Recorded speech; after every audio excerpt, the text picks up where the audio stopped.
All right, get ready to dive into some really murky waters today. Oh, yeah. We're talking Ken Griffin, Yeah. Ryan Cohen, Hmm. the stock market. The whole thing. And now, somehow, the former and future president is involved? Right?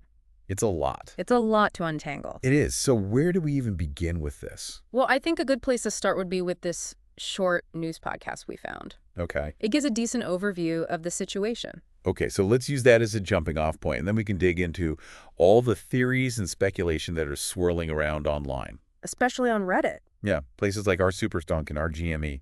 They're going crazy over this. I bet. It's like watching a financial thriller unfold in real time. Oh, I love a good financial thriller. Don't you? I do, but this is real life we're talking about. It is, and the next chapter might hinge on who gets appointed as the next chair of the SEC. Oh, right, the SEC, the Securities and Exchange Commission. The folks who are supposed to keep the stock market honest. Yeah, so why is this appointment such a big deal?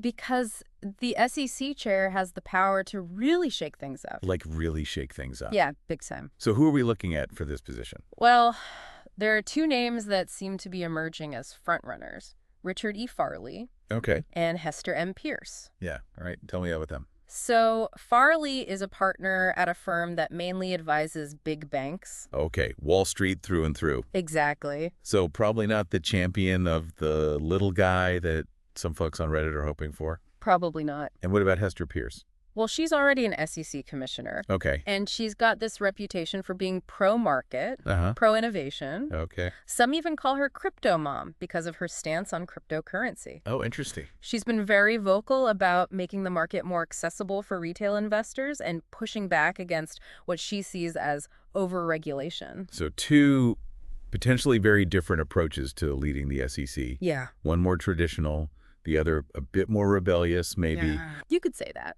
Okay, but how does this connect to the whole Ken Griffin situation? Well, that's where it gets really juicy. I knew there was a reason I was so interested in this. See, Ken Griffin is the founder and CEO of Citadel. Right. It's a hedge fund that's notorious for its short-selling activities. Okay. And the Reddit crowd, especially in places like our Superstonk, is convinced he's in hot water. They are. Especially if the former and future president makes good on his campaign promises to crack down on market manipulation. Right, because the former president has been pretty vocal about that. He has. Okay, hold on a sec. Yeah. I know the basics of short selling. Yeah. You know, betting a stock will go down. Right. But why would someone do that? Isn't the goal to buy low and sell high? That's the traditional way of thinking about it, yeah. Right. But short selling is for those who believe a company is overvalued Okay, and headed for a fall. I see. Think of it like this. You borrow a fancy car, Uh-huh. you sell it at today's inflated price, then buy it back later when the price has dropped. And pocket the difference. Exactly. High risk, high reward. Yeah, exactly. So where does Citadel fit into all this? Well, Citadel is a major player in the world of short selling, Okay. and they've been accused of some pretty shady practices, Like what? like naked short selling. Yeah, I keep hearing about that. What's the difference between that and regular short selling? So imagine that car scenario again. Okay, the fancy car. Yeah, but this time you never actually borrowed the car in the first place. What? You're essentially selling something you don't own. That doesn't sound legal. It's highly controversial. I bet. Critics argue it creates phantom shares and can be used to artificially drive down prices. So it's like creating counterfeit money, but for the stock market. Good analogy. No wonder people are upset. Yeah, a lot of people believe it's a manipulative practice that hurts regular investors. So how does Ken Griffin and his short selling tie into the presidential election? Well, this is where the Reddit speculation gets spicy. Oh, I love spicy. They claim that Griffin shorted the stock of the former and future president's media company. Really? Yeah, essentially betting against him. Wow. And remember, the former president has publicly called Griffin out before. Oh, he has. Yeah, and he's made investigating market manipulation a big part of his platform. Interesting. So some believe he might have a personal vendetta against Griffin. It's definitely a possibility. So it's like the former and future president might be the unlikely hero in this story for the retail investors. even if his motivations are more personal than altruistic. Yeah, the enemy of my enemy is my friend dynamic is strong in these Reddit communities. Is fascinating. But we have to remember, all of this is based on speculation and theories. Right, we haven't seen any concrete evidence to back up these claims. Right. Always good to keep a healthy dose of skepticism. Absolutely. But even the possibility of the former and future president going after someone like Ken Griffin has definitely fueled the imaginations of those on Reddit. Oh, absolutely. It's like they're writing their own financial thriller, but with real-world consequences. It really is. Okay, so we've got this backdrop of the SEC, short selling, and the presidential election. Yeah. But let's not forget another key player in this saga, Who's that? Ryan Cohen. Oh, right, the chairman of GameStop. He's become this almost mythical figure for the retail investors. Oh, yeah, they call him our CEO. The retail CEO. That's right. And he's the one who's been dropping those cryptic messages online that everyone's trying to decipher, right? Exactly. Okay, fill me in. What kind of messages are we talking about? Well, his online activity is adding fuel to the fire. How so? There's this one specific example that's being cited in our Superstonk. What is it? It's a tweet that they believe is directly referencing the former and future president's victory Okay. and Griffin's potential losses. So they think Ryan Cohen is sending coded messages to Ken Griffin, like some kind of Wall Street Batman leaving riddles for the villains. Pretty much. I love it. It's creating a lot of buzz I bet. and adding to the overall sense of anticipation. So is he genuinely signaling a coming market shift or just messing with everyone? That's the million-dollar question, isn't it? It is. I'm leaning towards the latter. Yeah. He seems like he enjoys being a bit of a provocateur. He does, doesn't he? But regardless, it seems like his actions are adding to the growing tension in this whole story. Definitely. He's become a symbol of hope for the retail investors. Yeah? Someone who they believe is on their side in this fight against the establishment. Okay, this is already so much to unpack, and Yeah. we've only just scratched the surface. Right. To really understand what's going on, I think we need to dive deeper into these Reddit communities. I agree. See what else they're saying. What evidence they're presenting. And whether their theories hold any weight. It's a rabbit hole, but I think it'll be worth it. I'm ready. Lead the way. Let's do it. All right. Let's head into the wild world of Reddit boy. and see what's really fueling these theories. Just remember, though, Yeah. these are online communities, so Right. take everything with a grain of salt. Always a good rule of thumb. Yeah. Okay, what kind of posts are we seeing in these Reddit forums? One thread in our Superstonk really caught my eye. Oh. It's titled Deciphered XRCEO. Deciphered XRCEO. Yeah. Sounds like a secret code. Right. So what's their interpretation? Well, they seem to think that Cohen is subtly taunting Griffin, Yeah. reminding him of his miscalculation in the presidential election. Oh, interesting. They even suggest that Cohen's message hints at potential consequences for Griffin. Consequences. Yeah, because of his alleged shorting of the former president's media company stock. So it's all about Cohen sending these hidden messages to Griffin, foreshadowing his downfall. That's the gist, yeah. But honestly, it sounds like mostly speculation, It is. layered on top of Cohen's vague tweets. Yeah, a lot of reaching, I think. It seems like they're crafting a narrative that fits their pre-existing beliefs, Exactly. without presenting any concrete evidence. Right. It's all very circumstantial. Well, we have to remember that these are retail investors, not financial analysts. That's true. They're passionate about this. Very passionate. And that can sometimes lead to some pretty creative interpretations. Oh, yeah. Speaking of passionate, what's the overall sentiment in these threads? Let's just say the comment section is a goldmine of get wrecked Kenny sentiments. So they're not exactly hiding their desire to see Ken Griffin taken down a peg or two. Not at all. It seems like there's quite a bit of schadenfreude mixed in with the speculation. What else are they discussing in this thread? Well, the potential role of the new administration is a hot topic. I can imagine. Some users are cautiously optimistic. About.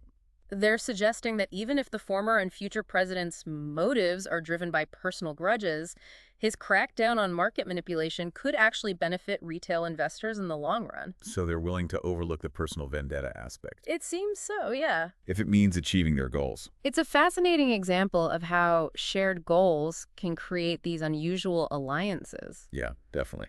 Anyone else they're hoping will join their side? There's even a comment mentioning Elon Musk as a potential ally. Elon Musk. Yeah. Now that would be a plot twist. But is there any real reason to believe he'd get involved in this? It's pure speculation at this point. Right. But it speaks to this desire within these communities for a powerful figure to come in and disrupt the status quo. Yeah, they're looking for a hero to take on the Wall Street villains. Exactly. It's that classic David versus Goliath narrative. It's a good story. It is. Okay, let's shift gears for a second and look at a thread from RGME. Sure. What are they saying over there? Well, there's this post simply titled, "Just Gonna Leave This Here." Okay. And it's just a screenshot of GameStop's stock price ticking upwards. Ah, the classic look at this post. Right. Celebrating the recent price action. Yeah, pretty much. So what's the reaction in the comments? It's a mixed bag. How so? Some are cautiously optimistic. Uh-huh. They see it as the start of a larger upward trend. Correct. Others are more skeptical. What are they saying? They're pointing out the low volume Yeah. and reminding everyone that the price could easily drop again. Right, as they say, don't count your chickens before they hatch. Exactly. Hey. Especially with a volatile stock like GameStop. So are they attributing this price increase to Ryan Cohen and his cryptic tweets? Some are, yeah. What's the thinking there? They're speculating that his online activity is generating buzz, Okay, attracting attention, right. which could be driving up the price. But it's impossible to prove a direct causal link. It is, yeah. Right, correlation doesn't equal causation. Exactly. Speaking of our villain, Ken Griffin, are they talking about him in this thread as well? There's one comment that caught my eye. What did it say? It just says, "Wake me up when it's phone numbers." Phone numbers, Yeah. meaning a seven-figure stock price. That's the implication. They're not settling for anything less than astronomical gains. Nope. This comment reflects a sentiment we see a lot in these communities. Yeah. A deep-seated belief that GameStop is massively undervalued Yeah. and destined for a dramatic price surge. The MOACE mentality. The mother of all short squeezes. That's the one. They're convinced that the short sellers will be forced to cover their positions, driving the price up exponentially. It's a speculative theory, for sure, It is. but it fuels much of the discussion and speculation we see. They really believe they're fighting a rigged system, They do. and they're convinced they'll ultimately be rewarded for their conviction. It's a fascinating blend of financial analysis, conspiracy theories, and a hunger for justice. It is. But it's crucial to remember that the stock market is unpredictable, Right. and there's no guarantee any of these predictions will pan out. Very true. Okay, before we get too deep into the weeds here, Yeah. let's pivot to another thread that caught our attention. This one directly connects the GameStop saga to the recent presidential election in a very intriguing way. Oh, this is the one I've been waiting for. Right. The Yeah. political angle adds a whole new layer of complexity to this story. All right, well, let's dive in. Okay, let's unpack this Reddit thread that seems to be linking the GameStop saga to the presidential election. What's the title? What kind of rabbit hole are we going down? The title's pretty eye-catching. It's "Ken Griffin is screwed, Trump is the last nail in the coffin, and RC knows." Wow, they're not holding back. So what's the central claim in this thread? They're arguing that the former and future president's victory is a major threat to Ken Griffin, Okay. and that Ryan Cohen is somehow aware of this and playing a part in Griffin's potential downfall. So we're venturing into full-blown conspiracy theory territory now. What evidence are they using to back up this claim? Well, they're highlighting a few key points. Like what? First, the former and future president's very vocal stance on investigating market manipulation and naked short selling. Right, we talked about that earlier. Some believe he might have a personal grudge against Griffin. Exactly. This thread plays right into that narrative. Okay. They also bring up the fact that the former president has publicly criticized Ken Griffin in the past, Oh, yeah, he has. even calling him out by name during a press conference. I remember that. Yeah. It's a pretty snarky remark. Mm-hmm. Something about Griffin probably hiding his money somewhere. Yeah. Not exactly a sign of a warm friendship. Not at all. And this thread interprets that comment as evidence of a deeper conflict. Okay, I see where they're going with this. They're suggesting that the former and future president might actually use his position to target Griffin and Citadel. So they're portraying him as a sort of Wall Street vigilante, coming to the rescue of retail investors and taking down the corrupt elite. That's the image they're creating, yeah. And Ryan Cohen is in on it. They seem to think so. Interesting. Anyone else part of their dream team? Well, they even bring Patrick Byrne into the picture. Patrick Byrne, the former CEO of Overstock. Yeah. He's been very outspoken against naked short selling for years. He has. claiming his own company was targeted by short sellers. So this thread suggests that he's working with the former president to crack down on market manipulation. Exactly. So we've got the former president as the leader, Right? Byrne as the strategist, Mm, and Ryan Cohen as the puppet master behind the scenes. pulling the strings. It's a captivating story, I'll give him that. It is. But is there any real substance to it? Not really. Any credible sources or evidence to support these claims? It's mostly speculation, fueled by wishful thinking. There's no concrete proof that Byrne is working with the former and future president, or that Cohen is involved in any kind of coordinated effort to take down Ken Griffin.